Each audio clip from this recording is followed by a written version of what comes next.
চিন্ময় প্রভুকে ইসকনের যিনি চিফ আছেন তাকে এই গ্রেফতারের ফলে কোর্টে তোলার সময় নাকি ইসকনের যারা প্রতিবাদী জনতা নাকি আক্রমণ করে একটা অ্যাডভোকেটকেও মেরে দিয়েছে বা খুন করেছে, এই ধরনের অভিযোগ আছে। তাহলে হিংসা বাড়ছে। বাংলাদেশটা শুধু আপনি দেখছেন কেন, উত্তরাখণ্ড দেখুন, মসজিদের রক্ষার ব্যাপারে কোর্ট উত্তরাখণ্ডের হাইকোর্ট কী বলেছে, পুলিশকে কী ধমক দিয়েছে দেখুন। ওখানে সংখ্যালঘুরা আক্রমণ হচ্ছে।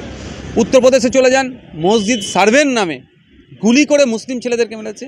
বাংলাদেশটা দেখুন, বুঝতে পারবেন একই সিমটম, একইভাবে একই কায়দায় আক্রান্ত হচ্ছে। কেন?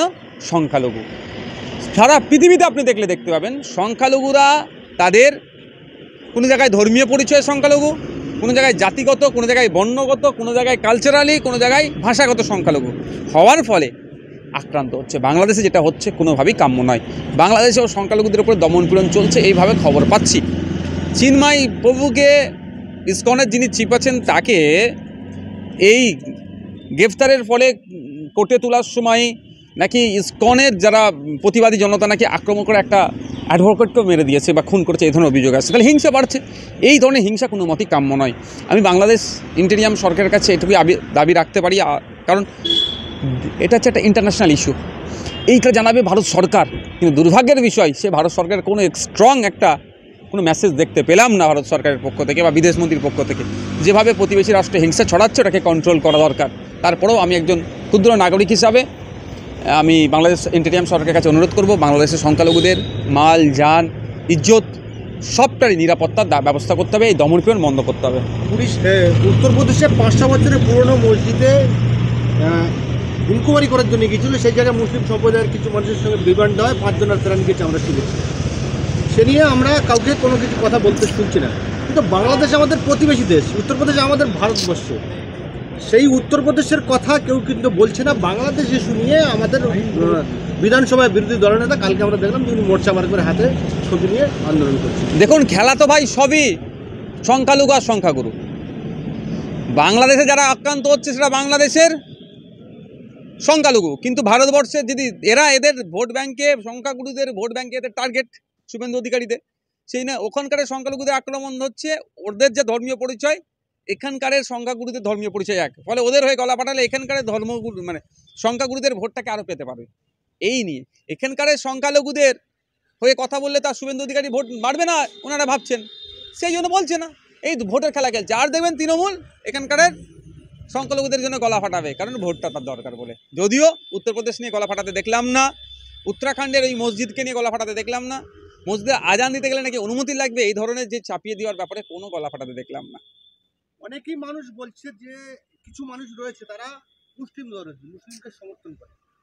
তাহলে আজকে যখন উত্তরপ্রদেশ বা উত্তরাখণ্ডে মসজিদের উপরে এরকম একটা আক্রমণ হচ্ছে, মানুষ মরে গেছে, ইসকনের সাধুকে গ্রেপ্তার করেছে কিন্তু তাকে মরেনি, কিন্তু 3 জন, উত্তরপ্রদেশে 5 জন এবং উত্তরাখণ্ডে মসজিদে গন্ডগোল হয়েছে, সে নিয়ে এই সংখ্যালঘু প্রেমীদের কাউকে কোনো মুখ খুলতে দেখলাম না। সবার দীর্ঘায়ু কামনা করি, সবাই সুস্থ থাকুক, সবাই পরিবার পরিজনকে নিয়ে ভালো থাকুক, এটা সবসময় আমি কামনা করি। ব্যাপারটা হচ্ছে, দেখুন, এরা যতক্ষণ পর্যন্ত দেখবে যে আপনার অর্থাৎ পিছিয়ে বর্গের মধ্যে হেভি অংশ হচ্ছে মুসলিম সমাজ, এদের ভোটের প্রয়োজন আছে, ততক্ষণ পর্যন্ত মুসলমানদেরকে ভালোবাসবে। এবার ইস্যু ভিত্তিক ভালোবাসবে, যে ইস্যুতে মুসলমানদের হয়ে কথা বললে অন্য সেক্টরের ভোট হাতছাড়া হবে না, সেই ইস্যুতেই কথা বলবে, আর নাহলে চুপ থাকবে। আর মুসলিমরা তো দীর্ঘদিন ধরে মুসলিমদেরকে সুকৌশলে চেতনার জায়গাটা ধ্বংস করে দিয়েছে। চেতনা কিভাবে আসবে? শিক্ষাটা আপনি দেখুন ধ্বংস করে দিয়েছে। আপনি মুসলিম অধ্যুষিত এলাকাগুলোতে গিয়ে দেখতে পারেন সেখানকার শিক্ষা ব্যবস্থা কোথায় তলানিতে পৌঁছে দিয়েছে। স্কুল থাকলে শিক্ষক নাই, পরিকাঠামো নাই, ফলে কি হচ্ছে, বুদ্ধি বোধ ক্রমশ আমাদের সমাজের মধ্যে যারা মুসলমান তাদের লোপ পাচ্ছে। এর ফলে যে যেমন করে বুঝাচ্ছে বুঝে যাচ্ছে। কাকে কান নিয়ে চলে গেলে আগে কাকের দিকে তাকাবে না কানে হাত দিয়ে দেখবে, সেটা গুলিয়ে ফেলার চেষ্টা এরা করিয়ে দিচ্ছে। কারণ শিক্ষা আমাদের সমাজের মধ্যে যারা মুসলিম তাদের হাতে কেড়ে নেওয়া হচ্ছে। এটা যতক্ষণ না মুসলিম, বৃহত্তর মুসলিম সমাজ বুঝতে পারে যে এক প্রকৃত বন্ধু কারা আর শত্রু কারা, যদি না ঠিকঠাক চিনতে পারে, এই দুর্দশা মিটবে না, তাদের গলা কেউ ফাটাবে না। এখন মুসলিম সমাজের সর্বপ্রথম কাজ হবে, দলিতদেরও বলবো সাথে কাজ হবে, আদিবাসীদের বলবো কাজ হবে, আগে চেনুন প্রকৃত বন্ধুকে আর গোপন প্রকাশ্য শত্রুকে। এটা দেখুন, প্রকাশ্য শত্রু হচ্ছে লড়ে নিতে পারবে, গোপন শত্রু কিন্তু লড়া দুষ্কর হয়ে যাবে। তাই এখন বন্ধু থেকে যারা ভিতর থেকে ছুরি চালাচ্ছে তাদেরকে চিহ্নিত করুন, তাদেরকে গণতান্ত্রিক প্রক্রিয়াতে প্রতিহত করুন। গণতন্ত্রের চতুর্থ স্তম্ভ বলা হয় সংবাদ মাধ্যমকে, বলা হয় না চতুর্থ স্তম্ভ। সেই জায়গায় আমরা দেখতে পাচ্ছি যে বাংলাদেশে অস্থিরতা হয়েছে, সেগুলো টিভি বিভিন্ন আমাদের ওয়েস্ট বেঙ্গলের মিডিয়াগুলো আছে সেগুলো দেখাচ্ছে। খুব ভালো জিনিস, মানুষকে জানানো উচিত। কিন্তু উত্তরপ্রদেশে যে 5 জন মানুষ মারা গেল, মসজিদে আক্রান্ত হলো, মারা গেল, সেই নিয়ে আমাদের এই মিডিয়াগুলোকে আমরা কথা বলতে দেখলাম না, কোনো জায়গায় একটি লবস খরচা করতে দেখলাম না। কি বলবেন? ফোর্থ পিলার বলে ভাই, আমি শুনেছি, এর অফিসিয়াল অথেন্টিকেশন কতটুকু আছে এ নিয়ে অনেক বিতর্ক আছে, আমি সেই বিতর্কে যাব না। আপনি উত্তরপ্রদেশ ছেড়ে দিন, ও তো মুসলমান। গরু ছাগল মারা গেলে চর্চা হয়, হাতি মারা গেলে চর্চা হয়, বাঘ মারা গেলে চর্চা হয়, মুসলমান মারা গেলে চর্চা হবে। কবে দেখেছেন চর্চা হতে? সাবির মল্লিককে কীভাবে নৃশংসভাবে পিটিয়ে খুন করে দিল, অভিযোগ ও নাকি গোমাংস খেয়ে ভক্ষণ করছিল বা রান্না হচ্ছিল।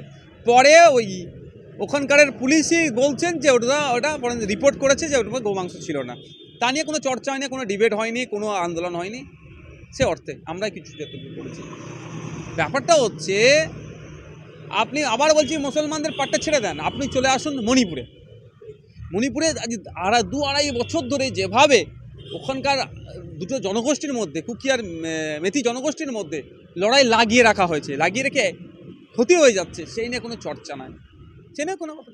বেশ কয়েকদিন আগেই তো একটা মহিলাকে তার স্বামীর সামনে রেপ করলো, তাকে কি করলো, জ্বালিয়ে দিল, কোনো কথা নেই, কোনো আলোচনাই নাই। ব্যাপারটা হচ্ছে এখন বিভাজনের রাজনীতি হচ্ছে, আর এই বিভাজনের রাজনীতিতে কিছু মিডিয়া আগুনে ঘি ঢালার চেষ্টা করছে, ফলে আমাদের এই দুর্দিন দেখতে হচ্ছে। সাবির মল্লিকের কথা বললাম, একটি কথা না বলে থাকতে পারছি না আমি। সাবির মল্লিকের বাড়ি মরেছিল গোমাংস খাওয়ার অভিযোগে হরিয়ানায়।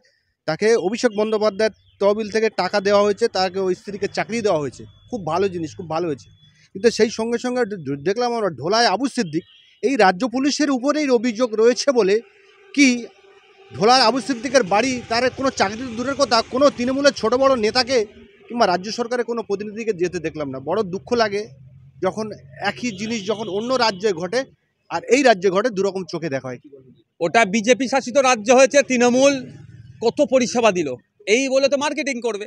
আর কিছু মৌলানা সাহেব, ইমাম সাহেব কেনা আছে, তারা বলবে সত্যিকারের দেখো। নাহলে কল্যাণ ব্যানার্জির কাজ ছিল কি, ওয়াকআপ অ্যামেন্ডমেন্টের যেটা হচ্ছে সেটা নিয়ে চর্চা করা, বিরোধিতা করা, যুক্তিতর্ক দিয়ে, তা না করে রাগ দেখিয়ে গ্লাস ভেঙে না কাঁচের কি বোতল ভেঙে হাত কাটলো, মলি সাহেব কিছু মৌলানা এসে, ইমাম এসে তাকে সংবর্ধনা দিচ্ছে। ও জানে তো যে কোন জায়গায় খেললে ভোটটা পাওয়া যাবে। রাজ্যের ব্যর্থতা, পশ্চিমবাংলায় প্রায় 25,000-এর মতো জেলবন্দি মানুষ আছে, তার মধ্যে 1,000-3 বিদেশি আছে, বাকি ইন্ডিয়ান। এই ইন্ডিয়ান এবং পশ্চিমবাংলা ম্যাক্সিমাম। তো দেখলে দেখা যাবে তার 60% মুসলিম সমাজ আছে। এবং আপনাদের বলছি, যা 18 বছর, 30, 15, 25 বছর, 26 বছর জেল খাটা হয়ে গেছে, তাদেরকে অনায়াসেই সেখান থেকে ছাড়তে পারে। কিন্তু দুর্ভাগ্যের বিষয়, এমন অনেক আছে যা ছাড়া দিতে প্রভিশন আছে, দেয়নি। ওটা বাদ দিন, থানাগুলোতে ঘুরবেন, এফআইআর লিস্ট দেখবেন, মুসলমানদের নামের সংখ্যা কেমন বেড়েছে, ইচ্ছাকৃতভাবে অনিচ্ছাকৃতভাবে। তো এটা তো করছে, ওটা হরিয়ানাতে হয়েছে, বিজেপি শাসিত রাজ্যে হয়েছে। ওটা বিজেপির ব্যর্থতা তুলে ধরতে হবে, বিজেপির অন্যায়টাকে তুলে ধরতে হবে, বাংলার মুসলমানদের কাছে তুলে ধরবো, ভোট পাবো, 1 নম্বর। আর পশ্চিমবাংলায় মমতা ব্যানার্জি শাসিত, তৃণমূল শাসিত রাজ্যে মুসলমানরা অত্যাচারিত হচ্ছে, মুসলমানদের লাশ পড়ে গিয়েছে, মুসলমানদেরকে যে বাঁচাবে বলেছে তার আমলে যদি মুসলমানদের লাশ পড়ে যায়, যদি এটা খবর হয়ে যায়, তাহলে কী হবে? তবে হ্যাঁ, আবু সিদ্দিকের পরিবার কি চাকরি পেয়েছে আমি এখনও খবর নিয়ে চেষ্টা করছি, কিন্তু পাইনি। আপনারা যদি পান জানাবেন। পার্মানেন্ট না 6,000 টাকার মাইনের চাকরি, কারণ আফরাজুলের মেয়েকেও চাকরি দিয়েছে রাজ্য সরকার 6,000 টাকার মাইনে।